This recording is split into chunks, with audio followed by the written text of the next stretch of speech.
Bonjour à tous, donc petit débriefing sur le stage que j'ai fait concernant donc la libération des blessures de l'âme.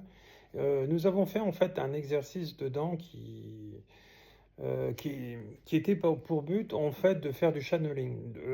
Et donc dans ce channeling, à un moment donné, on s'est mis à passer des âmes, des esprits, des entités du bas astral, ce qu'on appelle une entité du bas astral, un mort qui a refusé de monter.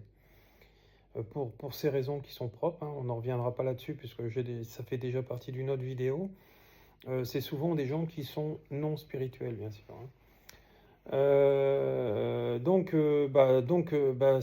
Cette stagiaire, elle s'est retrouvée face à une femme dans un premier temps et un quart d'heure après, il y a eu un autre homme. Donc moi, je la guidais, donc c'était un stage qui était fait en webcam puisqu'elle ne pouvait pas se déplacer à cause de raisons familiales. Et donc on l'a fait. Donc, première fois, il y a eu la méthode de connexion. Et après, elle a commencé à channeler. À un moment donné, la femme lui a tiré ses cheveux et lui a donné son prénom. Et de là, bon, la question était claire. Elle lui a dit, monte-moi dans la lumière. Sauf qu'elle ne savait pas le faire. Donc moi, je lui disais ce qu'il fallait faire. Cette âme, entité du bas astral, m'entendait. Et donc, elle a écouté ce que je disais, elle lui répétait, et puis à un moment donné, l'âme, elle lui a dit, c'est bon, j'entends. Donc voilà, donc elle l'a fait, donc elle est montée. Ça s'est passé assez rapidement.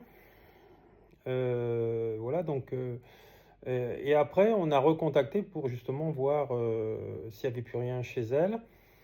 Et donc, un homme s'est présenté, la femme était partie. Et pareil, par contre, là, la discussion, elle n'était pas assez précise, claire.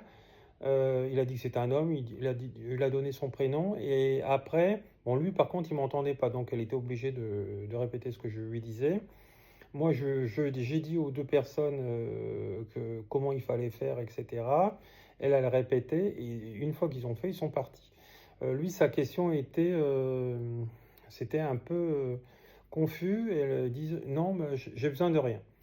D'accord. Après, j'ai reformulé par une autre question. Et de là, il a dit, oui, j'ai besoin de voir mes proches qui sont morts avant moi. C'était quelque chose comme ça. Ça voulait dire à peu près pareil.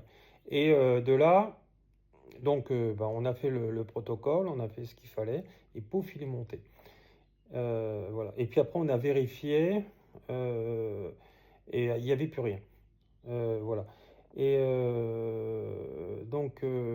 à ce moment-là, on s'est rendu compte que, en fait, ces méthodes de connexion sont bien réelles.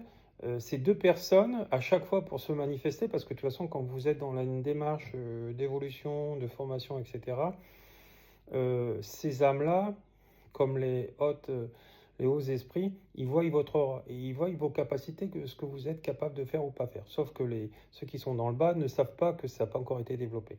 Dans ce cadre-là, on était dans une énergie de le développer et ça tombait à point pour justement répéter et travailler cette chose. Et donc on l'a fait, et puis paf, ils sont montés. La troisième fois, on a vérifié, il n'y avait plus rien, donc c'était bon. Donc ça a été un stage merveilleux. Même la dame, elle me disait, j'attendais pas, je m'attendais pas du tout à ça, ce genre de stage. C'était riche d'émotions, etc. Et voilà. Bien sûr, il y a 5 niveaux dans ce stage, donc il y a 5 fois 2 week-ends. Donc ça fait de la répétition, hein. Donc, euh, donc c'est un beau stage. On se rend compte que vraiment on développe ses perceptions, ses dons, ses talents en les amplifiant. Elle avait fait d'autres stages de différentes natures, de coaching, tout ça et autres. Par exemple, le Reiki, elle avait fait. Elle m'a dit, j'ai pas été bien suivi, c'était pas bon. Le thérapeute n'était pas disponible. Je lui dis, mais oui, mais le problème, c'est qu'il y a beaucoup de thérapeutes qui font ça que le soir ou le week-end et ils sont pas disponibles comme moi je peux l'être parce que moi je fais ça à 100% de mon temps. Et, euh, et donc moi j'ai plus de capacité, j'ai plus d'énergie pour pouvoir aider les gens. Donc voilà. Et voilà. Donc je vous remercie de m'avoir écouté et venez vers moi si vous avez besoin. Voilà. N'hésitez pas à demander. Merci, au revoir.